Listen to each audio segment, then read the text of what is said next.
भारतीय संविधान से बने कानून एवं माननीय सर्वोच्च न्यायालय एवं माननीय उच्च न्यायालय इलाहाबाद एवं केंद्र सरकार एवं उत्तर प्रदेश सरकार से बने शासनादेश एवं न्यायपालिका के कानून और हमारे देश के भारतीय आज़ाद भारत के संविधान के निर्माता बाबा भीमराव अम्बेडकर द्वारा बनाए हुए संविधान व्यवस्थाओं को ध्यान में रखते हुए विगत 35 साल से मैं संजय पाराशर उप चुन्नू पंडित पत्रकारिता कर रहा हूँ। कई दर्जन video YouTube, Google, Facebook, Twitter पर डाल चुका हूँ। लाखों मैंने कमेंट और अपनी फेसबुक पे सत्यता की जो आवाज़ है, जो इस देश में लोकतंत्र में जो लूट तंत्र में बदल गई है, चाहे केंद्र सरकार हो, चाहे उत्तर प्रदेश सरकार हो, चाहे हाई कोर्ट हो या सुप्रीम कोर्ट हो और न्यायालय हो, पुलिस हो या कानून हो, सब भ्रष्टाचार की चादर उड़े हुए हैं। कहीं कोई कार्य नहीं हो रहा, केवल लूट मार। केंद्र सरकार हो या उत्तर प्रदेश सरकार हो, केवल फर्जी आंकड़े। अब हजारों आदमी मर रहा है रोज, कोरोना में, किसी में, नोटबंदी में, जीएसटी में। कोई भी 6 साल में इस देश में वो हुआ है जो कभी सपने में और इतिहास में नहीं सोचा गया था, और इसका प्रत्यक्ष प्रमाण है भ्रष्टाचार। ये जो सरकार है, ये भ्रष्टाचार की जननी है। न खाऊंगा न खाने दूंगा का नारा देकर मोदी सरकार जो सत्ता में 2014 में आई थी, केवल 2014 का जो इलेक्शन है वो तो अच्छे दिन के चक्कर में जनता आ गई थी, उसने दिया था। उसके बाद के जितने भी इलेक्शन हुए हैं, चाहे वो विधानसभा के हुए हों, चाहे केंद्र के सांसद के 2019 के हुए, सब ईवीएम के चुनाव हुए हैं। किसी ने नरेंद्र मोदी या भाजपा को वोट नहीं दिया। केवल 2014 में जो सरकारें बनी है वो बनी है, बाकी कहीं इनकी कोई सरकार नहीं बनी। ये ईवीएम के खेल में मिलाकर कहीं विधानसभा में किसी को जिता देना, कहीं हरा देना और फिर केंद्र में खुद आ जाना।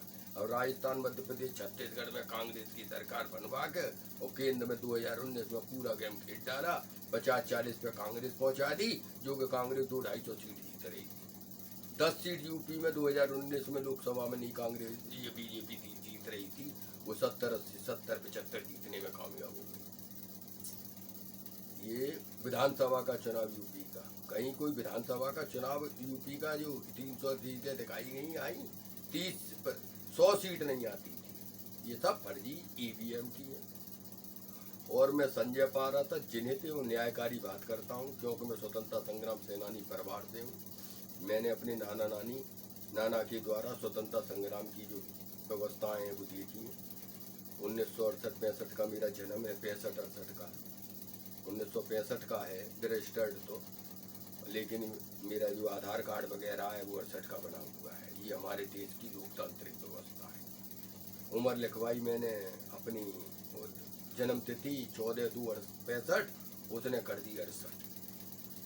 अब उसको बदलवाने के लिए कितनी चक्कर लग गए, कितनी व्यवस्थाएं हुई, कभी बदली नहीं गई। और मैं तो भाई इस वक्त भूमि माफिया और भ्रष्टाचार के खिलाफ लड़ाई कहाँ लड़ रहा हूँ, उत्तर प्रदेश सरकार एवं केंद्र सरकार से, और बड़ा परेशानी में हूँ, क्योंकि मेरे ऊपर हत्या जैसे मुकदमे, चौथ वसूली जैसे में, जहाँ मुझको 111 दिन अलीगढ़ जिला जेल में रखा गया, वहीं मेरी कुर्की की गई, मेरे बच्चों को जिला बदर की कर भागना पड़ा। बम्बई में किराए के मकान में रह रहे हैं, 3-4 महीने का भाड़ा हो गया। इधर ओनर आ जाता है, कभी एजेंट आ जाते हैं, परेशानी में समय काट रहे हैं। इसलिए जनहित एवं न्याय हित में इधर बॉलीवुड के अपने फिल्मी एक्टर वगैरह हैं, और सत्ता पक्ष के, विपक्ष के, और कुछ उद्योगपति जो मेरे वीडियो और मेरे फेसबुक पर मुझे देख रहे हैं और मेरी बातों को सुन रहे हैं, समझ रहे हैं, उससे मैं ये जानता हूँ कि हाँ, मैं जो कह रहा हूँ वो सत्य है, मेरी आवाज़ जनता तक पहुँच रही है। रवीश कुमार, अवसार शर्मा, प्रबुद्धन, ये 4-5 पत्रकार हैं, ये देश के लोकतंत्र की नींव चला रहे हैं। और भाई मैं तो बड़ा परेशानी में हूँ, मुझे मदद की आवश्यकता है। महाराष्ट्र में उद्धव ठाकरे जी की सरकार है, वहाँ एजेंट और ओनर के खेल में जनता कितनी परेशान है, इसका प्रत्यक्ष प्रमाण मैं हूँ।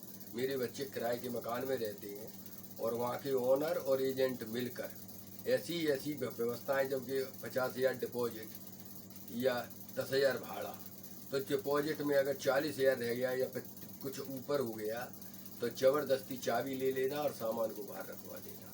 इस तरीके का मेरे बच्चों के साथ अभी 4 महीने पहले हुआ है। ओनर आई और मेरे बच्चों का सामान निकाल के बाहर रख दिया। उनको एक दुकान में सामान रखना पड़ा, 3,000 रुपये लिए दुकान वाले ने। और इस तरीके की घटनाएं वहाँ हो रही हैं महाराष्ट्र में। उद्धव ठाकरे जी से मेरी पुनः गुजारिश है कि जी एजेंट और ओनर, इनको ये सख्त हिदायत दी जाए कि जो किराए पे या भाड़े पर तो नहीं रह रहा है तो वो भी एक किसी का किराया ज़बरदस्ती रोकना नहीं चाहता, समस्याएं आ जाती हैं, पैसा तो दिया जाता है। इतना पीड़ित और प्रताड़ित कर देते हैं कि बच्चे घर पे खाना नहीं खा पा रहे हैं, परेशान हैं, रोज़ फ़ोन आ रहे हैं। अब 4-6 महीने से मैं इधर घिर गया हूँ। इधर मेरा जामिया उर्दू में सर्विस थी 2006 से, वहाँ मुझको प्रताड़ित करके निकाला गया। और एक कुख्यात माफिया भरत अली खान जो नूर महल पे अवैध कब्जा करके रह रहा है, नूर महल, इधर जामिया उर्दू पे कब्जा किए बैठा है। जबकि हाई कोर्ट के स्पष्ट आदेश उसकी पत्नी सवा खान को और आबाद हसन खान को, दोनों की कमेटियों को बर्खास्त किया गया, फर्जी घोषित किया गया। लेकिन रजिस्ट्रार आगरा द्वारा लाखों रुपए लेकर उसकी कमेटी को पुनः बना दिया गया। हाई कोर्ट के आदेशों की कोई वैल्यू नहीं इस प्रदेश में। और देश में चाहे वो छोटी न्यायपालिका हो, जिला जज, सीनियर जिला जज, जिला न्यायालय हो या हाई कोर्ट हो या सुप्रीम कोर्ट हो, ये अपने आदेशों को ही नहीं देख रहे। इनके आदेशों को ना तो 1-2 पैसे का दरोगा पूछ रहा है, ना पटवारी पूछ रहा है, ना कोई कानून पूछ रहा है। पैसे मिले और उसने कानून को रखा रद्दी की टोकरी में और निर्माण करा दिया फर्जी। हाथरस में हजारों करोड़ की संपत्ति पर भूमि माफिया और इन्हीं लोगों का कब्जा है। पुलिस के संरक्षण में, पुलिस को पैसा देकर दिल्ली में सट्टा धुआंधार इस वक्त चल रहा है। लाखों रुपए महीने की पुलिस की इनकम है। सबके नाम डाल दिए गए हैं, सबके मोबाइल नंबर, सबके नाम है, कौन से मोहल्ले में कौन आदमी कहाँ सट्टा खा रहा है और मोबाइल से खा रहा है। यूट्यूब, गूगल, फेसबुक पे सब पे पड़ा हुआ और अधिकारी देख चुके हैं। लेकिन जिले के अधिकारी न डीएम देख रहे, न एसपी देख रहे। कोतवाल वगैरह है, थानेदार वगैरह 1-2 बार देख लेते हैं, उनने की जो धंधे में आठ लगाने आ गया। तो ना वो कोई सट्टेबाज को पकड़ रहे, ना मादक पदार्थ को, सबकी अपनी महीनेदारी बनी हुई है। लेकिन मैंने अभी कसम खा ली है सुप्रीम कोर्ट, हाई कोर्ट से, ये सभी चीज़ों की जांच करवाई जाएगी सीबीआई द्वारा। सीबीआई भी भ्रष्ट है, क्योंकि वो भी उसका भी पता नहीं। इस मोदी योगी राज में रात को 12-12 बजे ताले खोल के सीबीआई वालों में रिश्वत के पीछे पकड़ हो रही है। इधर नोटबंदी में बैंक मैनेजरों ने करोड़ों कमाया तो वहीं छापे मारने के चरण में इनकम टैक्स, सेल टैक्स अपना धन कमाता रहा। बारे बा मोदी, तेने तो इस देश में भ्रष्टाचार की पूरी जड़ ही बना डाली। कहा था कि ना खाऊंगा ना खाने दूंगा, पूरा देश परेशान है, हर घर में आदमी रो रहा है, किसान अलग पड़ा हुआ है। किसानों के बताइए, कहा था कर्जा माफ करूंगा, उन किसानों को बेचने का सौदा कर दिया। कानून ऐसे बनाए, कारखाने मिल पहले ही बन गए, जो किसानों का माल खरीद कर पूंजीपतियों के पेट में भर दो और जनता को मार दो। ऐसे ही मोबाइल थे, अच्छे खाते मोबाइल चलते थे, पैसे नहीं डालते थे तो भी बात करने को हो जाती। अब बिना 50-60 रुपये महीना जो उसमें डालो फोन में, जब तो फोन का आ सकता है, नहीं तो फोन आना ही बंद। यहाँ 100-200 रुपये का रिचार्ज हो जाता, मैं पौने 300, 200, 250 रुपये का हो गया। बताइए कितनी लूट हो रही है। पेट्रोल 100-200 रुपये लीटर पे पहुंचा दिया। कहीं कोई रियायत है? आदमी बेरोजगार है, भ्रष्ट है। कहीं राहुल गांधी ने, पूरी सरकार ने, विपक्ष पूरी आवाज लगा रहा है कि जनता परेशान है, हर एक के खाते में 7-7, 8-8 हजार रुपये महीना डाल दो, जिससे जनता परेशानी। लेकिन इलेक्शनों में और उनमें हजारों करोड़ रुपये उड़ा रहा है। 52,000 जाने कितने हजार करोड़ अपने प्रचार में फूंक दिए, यात्रा में फूंक दिए और मूर्तियों में फूंक डाले। और बताइए 25-30 हजार करोड़ का राष्ट्रपति भवन, अपना भवन, प्रधानमंत्री निवास बनाने में पड़ा हुआ है। ना हॉस्पिटल है, ना गैस है और जनता परेशान है। कहीं बेड नहीं है तो कहीं गैस नहीं है, आदमी रोज मर रहा है। ये आदमी केवल सरकार की उदासीनता और निकम्मा नाकारेपन की वजह से मर रहा है। हमारे देश के डॉक्टर कितने मर गए, कितने शिक्षक मर गए, इनके पास रिकॉर्ड ही नहीं है। लाशों को जलाने के लिए आदमी पे पैसे नहीं है। बताइए, गड्ढे में गाड़ के बालुओं में आदमी जा रहा है। इस हिंदुस्तान में जो हिंदू धर्म में लाशों को दफनाने का आग लगाने का, उनको जल मुखामनी देने का, गंगा जल से करने का व्यवस्था है, लेकिन बेचारे जल्दबाजी में उसमें ही ऐसी भय बैठा दिया है कोरोना का, छूटे ही गहन बढ़ जाएगा। वही कोरोना नहीं है, ये अंबानी द्वारा जियो का 5G जो बनाया गया है, इसकी जो किरण चारों तरफ फैल रही है, ये वो कोरोना है। चीन में खत्म, विदेशों से आया, विदेशों में खत्म हो गया, हमारे देश में ही क्यों अटक गया। और चाहिए कोई कोरोना नहीं है, ये तो सरकार जो है अपनी बच्चे जान बचाने के लिए और अपनी सत्ता बचाने के लिए ये सब संघर्ष कर रही है। क्योंकि अगर जनता अलग सही हो जाएगी तो फिर ये हम पे नजर मारेगी और कहाँ सरकार गिर जाएगी, क्योंकि किसान उधर तैयार बैठा है, इधर जनता परेशान है। इसलिए ये बंद, कभी नोटबंदी बंद, कभी कोरोना बंद, इससे ये जनता को भड़क दबाए रखना चाहते हैं कानून के शिकंजे में। पुलिस और उसमें डंडे मार के करोड़ों लाखों रुपए की लूट हो रही है जनता से। हर दुकानदारों से पैसे लिए जा रहे हैं, शटर खोल लिया, ये लूट मार चल रही है। मैं तो भाई बड़ा इस देश की व्यवस्था को देखकर बड़ा परेशान हूँ, और मैं तो खुद परेशान हूँ। मेरे बच्चे बम्बई में किराए के मकान में रह रहे हैं। मैं किस तरीके, उद्धव ठाकरे जी मेरे वीडियो को अगर सही तरीके से देख रहे हूँ तो महाराष्ट्र में इस पर एक कानून बनाए, एजेंट और ओनर तो भाड़ोतरी या उसको किस तरीके से पीड़ित और प्रताड़ित जो किया जाता है, उसके ऊपर मुझ जैसे पत्रकार संजय पारासर बहुत जल्दी मैगजीन अपनी छापने जा रहा है, जिसमें पूरे महाराष्ट्र की जो 9-10 मैं 12 साल से महाराष्ट्र में रह रहा हूँ, मुझको पता है वहाँ भाड़ोतरी को किस तरीके से देखा जाता है ओनरों द्वारा, और उधर एजेंटों और बिल्डिंगों में रहने वाले उनके द्वारा, कि ये तो भाड़ोतरी है। यानी ये छुआछूत की बीमारी है, क्योंकि ये तो 11 महीने के लिए आया है, ये तो फिर भाई चला जाएगा। हर 11 महीने बाद उसको 2 महीने का भाड़ा दो। ये बम्बई का कौन सा कानून है? इसको बदल लिए। हर जो आदमी एक बार भाड़े पे दे दिया गया, उसको 3 साल तक रहने का अधिकार है, ना ओनर हटा सकता ना कोई।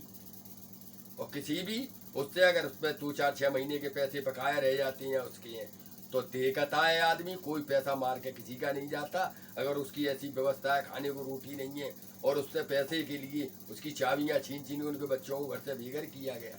मेरे बच्चों को निकाल के वो ओनर बाहर कर गई, और बच्चों को सामान लेकर रात को मुझको यहाँ से 5 हज़ार रुपये भेजने पड़े, जब 3 हज़ार रुपये में एक दुकान में सामान रखना पड़ा, जब दूसरा मकान। अब इसी तरीके से फिर बसर चल रही है।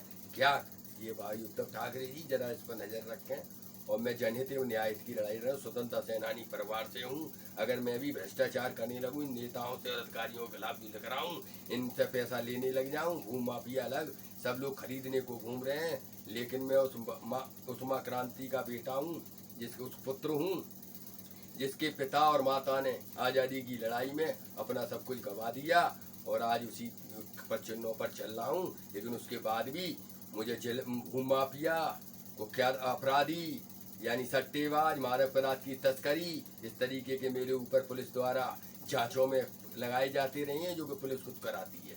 महीनेदारी खुद ले रही है, सट्टा मादक पदार्थ तस्करी खुद करा रही है। इसकी उच्च स्तरीय जांच कर लो। संजय पारासर घर घर में ले जाकर पकड़वा देगा कि ये सट्टा फलाना खाता है और यहाँ ये खा रहा है, और आप पूरे शहर कह देगा कि कौन सट्टा खाता है, कौन लगाता है। और सब मोबाइलों पर इसकी जांच सत्यता से कराई जाए तो उसमें हाथरस पुलिस क्या, पूरे उत्तर प्रदेश की पुलिस का इतिहास खुल जाएगा। ये 10-20 लाख रुपए महीने की थानों की अपनी महीनेदारियां बनी हुई है। कहाँ है कानून, कहाँ है न्यायपालिका? मेरे सामने आके खड़े हो जाओ। ये हाथरस में जितनी न्यायपालिका है, मैंने पूरे देश में 25-35 साल से मुकदमेबाजी और यही लड़ाई लड़ रहा हूँ मैं, कानून से और भ्रष्टाचार से, और लड़ता रहूंगा जब तक जीऊंगा, न झुकूंगा और न डरूंगा। बच्चे मेरे पीड़ित और परेशान है महाराष्ट्र में। उद्धव ठाकरे ध्यान दें।